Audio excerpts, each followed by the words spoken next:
Thank you so much for tuning in. Welcome back. I am Jessica Johnson, and this is my talk show, No Longer Broken, with Terry Crooney as my co-host and our special guest, Priscilla McCauley. So we left off when we were talking about pruning, and so also we're going to continue that, but also guys, continue to follow me on Instagram, Blessed As I Am, Facebook, Blessed As I Am, and you can also find us on YouTube, No Longer Broken.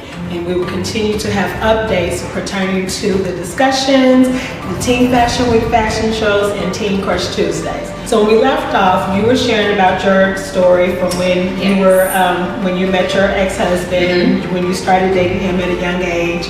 You said you were 14 or 15 when you met him? I was 14. 14, and then he was how old? 19. 19. Yeah. So this day and age, a lot of people might think, well, that's not too, too much age and difference. But a 14-year-old and a 19-year-old, that is, because 14, you're in middle school.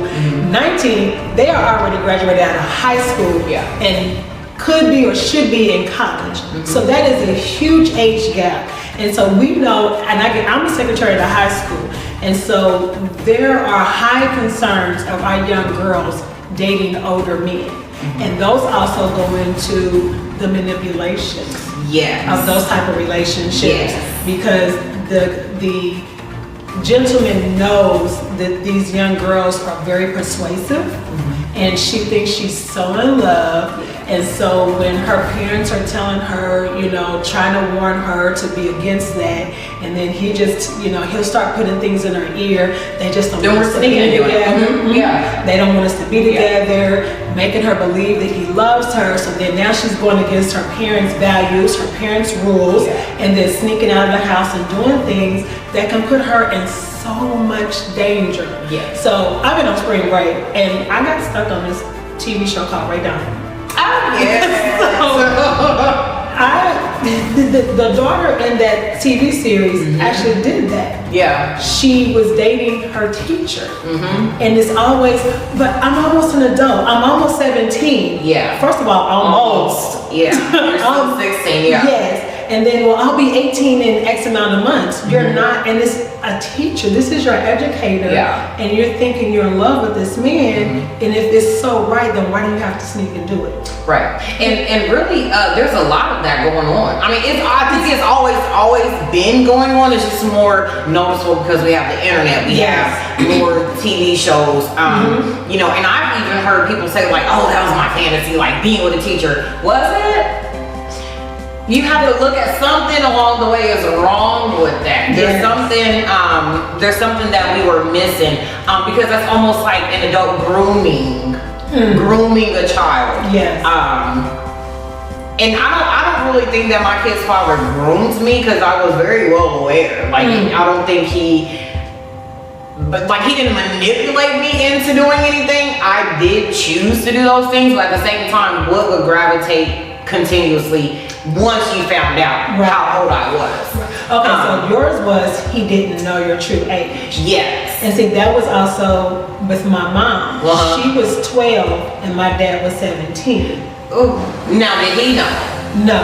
My mother, she said he never asked, so she never mentioned. And then, so you know how it is, the friends. So my dad's best friend was dating my mother's friend, and so my father just assumed she was their age because the friend was my father and his friend's age. So he just, they're socializing, and my mother wasn't a petite girl, she was always kind of big, and so he just assumed. And so by the time he found out her age, something had happened and my grandmother was fussing at them, whatever, and that's how it came out, because my grandmother was fussing at them, but again, found out you still didn't leave and you chose to stay. But it also could have been because I think my mom got pregnant at 14 with my brother, my oldest brother. So again, they were already in there, but even looking at that age difference, and honestly, for me, again, a lot of things for me as I've been processing my story,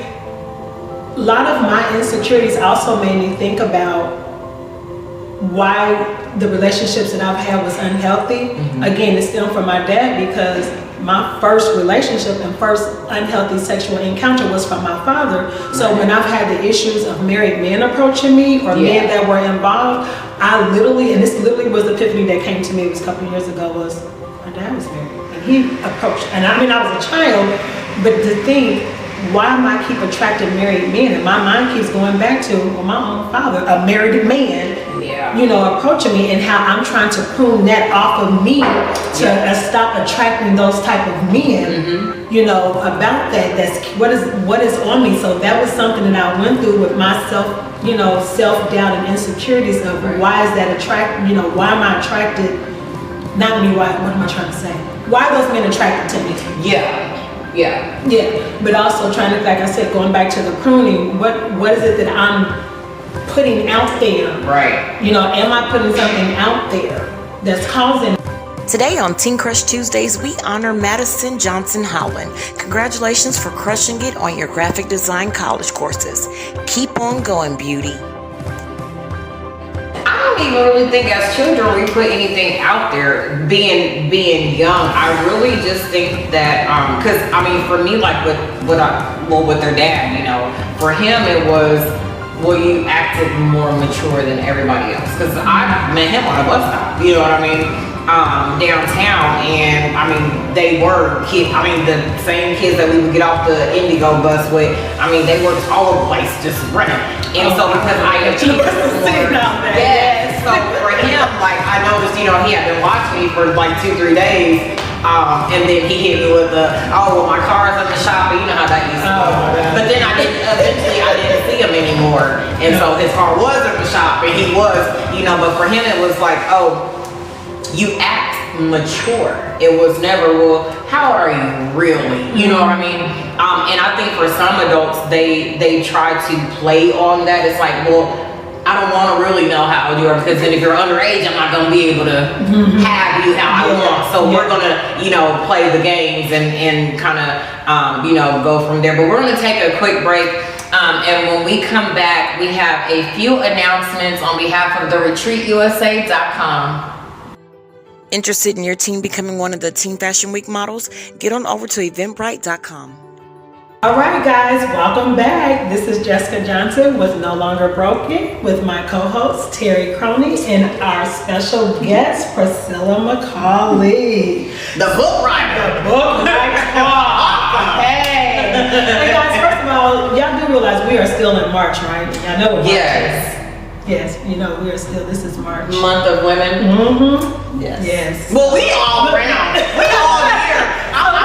I don't know who came up with us celebrating 1 month, honey. We are fabulous and worthy to be noticed every day, every month, So we got shout out again to Mom being behind the camera. First Lady Gail, Great House of Prayer, that thing. Make sure y'all check them out too at gfhpchurch.net. There it is. And so yes, I appreciate you coming down, taking the time out to, you know, share your book with us, share your story. I appreciate you for that. So let's get into a little bit more about why we stay, but also now we can talk about when we start leaving. So I've been having a couple of conversations, and I've been explaining to people that when we start ending relationships, unhealthy relationships, we started getting those epiphanies, those aha moments. We finally let God speak to us. We clearly hear His voice, or that good old fashioned sometimes we're sitting there, and you know when you're jerking, you're like, because God was kind of, you know how people mush your head? Yeah. Driving, telling you to leave. So I started talking about, you know, forgiveness, because a lot of people think when relationships end, people, oh, you just bitter, you just mad, you being hateful, and that does happen to some people. But when you end a relationship, so within your spirit, you know you have forgiven them, but you also know that I can no longer have you in my life. Yes. People are confusing forgiveness with thinking that means that they still need to have permission to be in your life. And that's not true. Some relationships you can, but most of them, especially if they've been in an extreme toxic relationship, I can't have you in my life anymore. So I've also seen that is, I'm not a gardener. My grandmother had the green thumb, but people who prune. When you look at gardeners, anybody that's out in their yard, they're pruning and they're, you know, pruning their plants and their flowers and stuff. everybody knows in order for you to flourish and grow, you have to be pruned. Yeah. So you got to cut off those dead leaves, those dead branches for you to grow further. And that's what that means when you're coming out of those healthy relationships. I had to prune. It doesn't mean I don't love you anymore, but I have to love me enough to let you go. Oh yeah. Because it's hurting me, it's killing me, and this is not healthy. And to be honest, it's not healthy and not fair to either one of us to continue this relationship.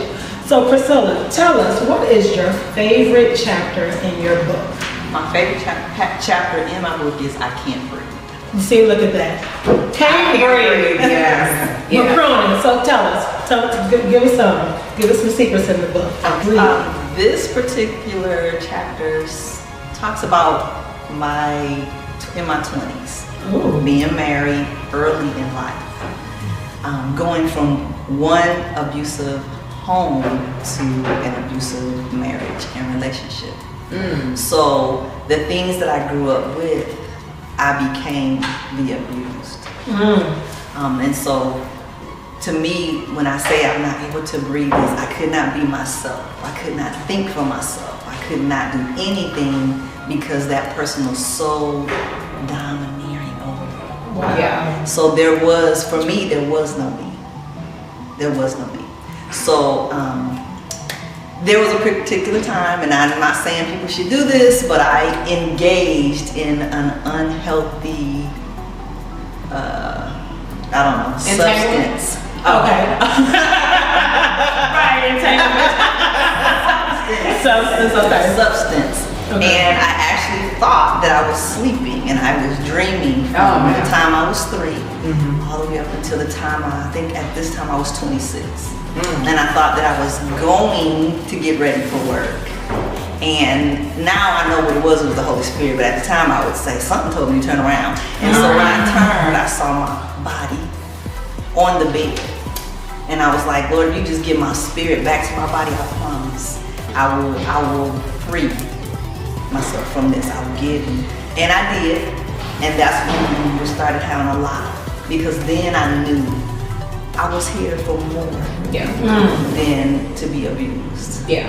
So you found your purpose. And so at that time, until that came, I couldn't breathe. Until then, I could not breathe. But you learn in stages in your relationship. And even though I got out of that one, I still had other pruning that I needed to take place with other relationships until I surrendered completely. Yeah. That's when I found my boo, who is healing. That's not Big My Brother. boo for me. That's not Big Brother. Now that relationship, is that the one you were in for 14 years? And see, I was married at 17. So, and we had talked about that before. My parents actually signed for me to get married at 17 because that's what I thought I wanted to do. And I was already, pregnant and had a baby before. And I had all 3 minds by the time I was almost 20.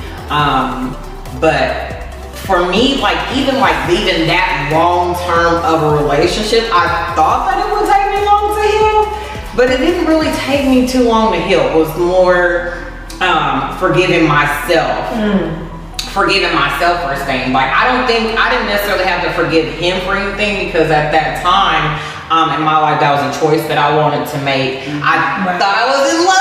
I'm in love.